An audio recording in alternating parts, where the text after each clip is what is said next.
So we did some more research for you to figure out what's going on.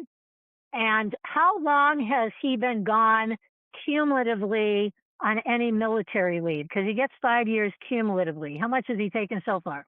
So he fulfilled his 300 hours since he's been here. I mean, through the grant period, but he was deployed December of 24. You've got only one time frame that are you adding up all the time that qualifies under USERRA? Have you been doing So that?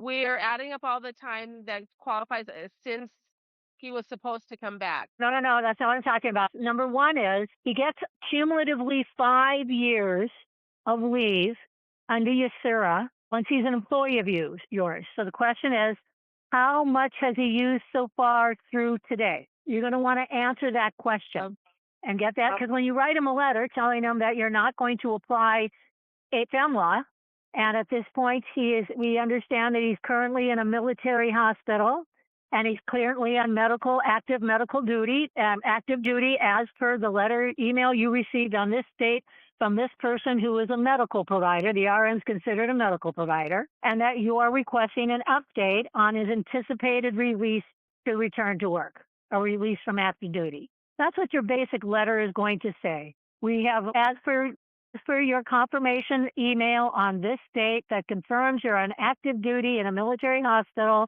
we have rescinded the FMLA, and we are requesting confirmation of any anticipated return to work date or end of active duty date, because that's when the clock starts, is when he's no longer on active duty. And he has only so many days that he gets to talk to you to let you know he wants to come back to work. So are we on the same page with all of that? First of all, I want to make sure we're clear about all of that. USERRA and FMLA do not run concurrently. That's number one. USERRA and FMLA do not run concurrently. It's one or the other.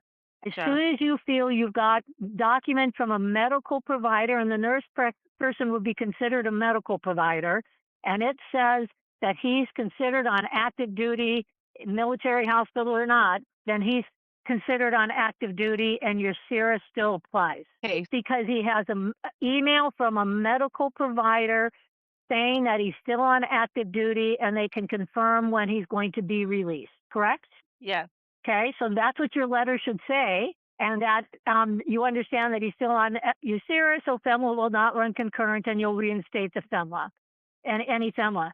Because he wasn't eligible for FMLA, you guys, unless he was released from active duty, came back to work, and then provided a medical certificate that was not related to his active duty. Oh, Then FMLA could apply, because when he comes back from active duty and actually comes back to your environment, he now gets reinstated at the same level of seniority, which is going to include the FMLA seniority, I believe. We have to look that up specifically, Maddie, and see if we can get the answer to FMLA and USERRA don't run concurrently, but once USERRA has ended, they are reinstated at the same level of FMLA based on when they left, because you have to have 1,250 hours. So we're going to get you the answer to that, even though it doesn't apply right now, because FMLA does not run concurrent to USERRA. FMLA doesn't run concurrent to USERRA, and FMLA wouldn't start until the employee was reinstated as an employee of yours. And then we'll verify the issue of whether you are reinstated the hours that you had at the time you started USERRA. So FMLA's not on the table. FMLA's not on the table. The only thing on the table when you've got an employee who's going out on USERRA is, are they meeting the criteria for getting you the documentation when they go out?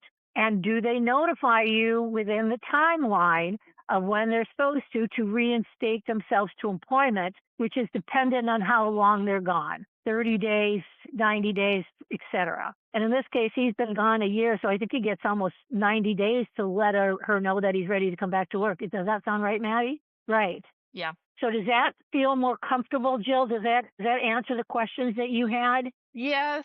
So he has not provided, after that note from the nurse, we have not received any additional documentation whether he's still recovering. Okay. Are we okay to just Okay, but hold on. Now you're talking like an HR person managing a medical leave. And my recommendation, everybody, would be if they're on USERRA, they're on USERRA. It's out of your hands. If you've got the documentation that tells you they're still on active duty, and you do, trust it. Okay. And they said they'll let you know, or you should contact them if you'd like to know when that changes, correct? Isn't that what the email said? It What was the said last sentence that of the email? it said that we could request copies of the orders, which we have, but we have not received them. Well, wait, okay, so when did you request them? 30 days ago, 90 days ago, 60 days ago? But once Yeah. you, so now decide if you had 5 people on you, Sarah, and let everybody just take a breath because you're creating standard operating procedures when you implement these regulations. Is it going to be your policy that if somebody is on active duty, they're on active duty and you don't have an end date and they're on USERRA and they are not exhausting their benefit yet, they got 5 years, how often are you going to contact them to get additional information? If the date has changed and you don't have a new end date, what will be your policy? Because you're creating one right now. And I would say, depending on how concerned you are about filling that job, how impacted your organization is, because you're returning them to their regular job at their regular salary, at any bonuses that have happened for seniority, all of that goes in place. And you've got to have a reason to not do that. So if you're concerned and it's a highly needed job, you might be contacting them every month to try and get information. But you don't get to do anything about it till they've been gone for 5 years. Okay. They don't owe you anything except for notification they're coming back. And when they're notifying you they're coming back, you've got to have to rationale if you're not going to put them back in their regular job the way they should be. And that's a whole different conversation about when that would be an undue hardship because of medical issues per se for ADA. You couldn't accommodate, for example. That would be when you would reinstate them when they haven't exhausted their USERRA benefit. But we're not talking about FMLA at all because they haven't been reinstated as an employee, so they're not even eligible for the benefit at this time because FMLA and USERRA do not run concurrently, and medical attention in a hospital is considered active duty if they were injured during the time they were in active duty. Okay. And the nurse has confirmed that for you.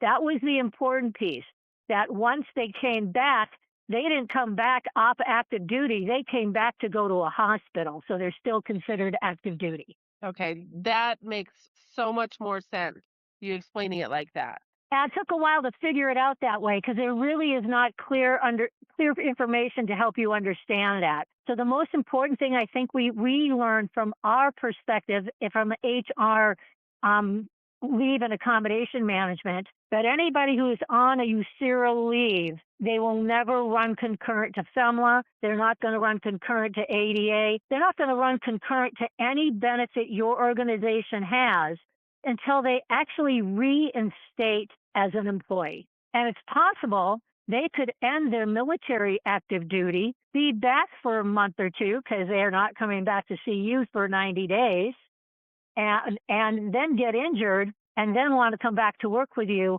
and need leave or an accommodation, and you would reinstate them at that point and implement FMLA and A. Now, I want to take a breath and make sure I didn't just confuse somebody with that clarification because that's a nuance. Did you understand that, Jill? Yep, I did. That makes total sense. Perfect. Thank you so much.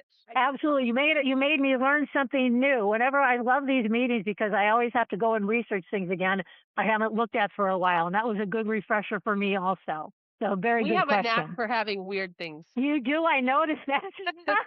Does anybody else, did our other gal join, Maddie? Yeah. And then also Jill did have a second question, but I did research if you can bank the FMLA hours that they had before they left for active duty.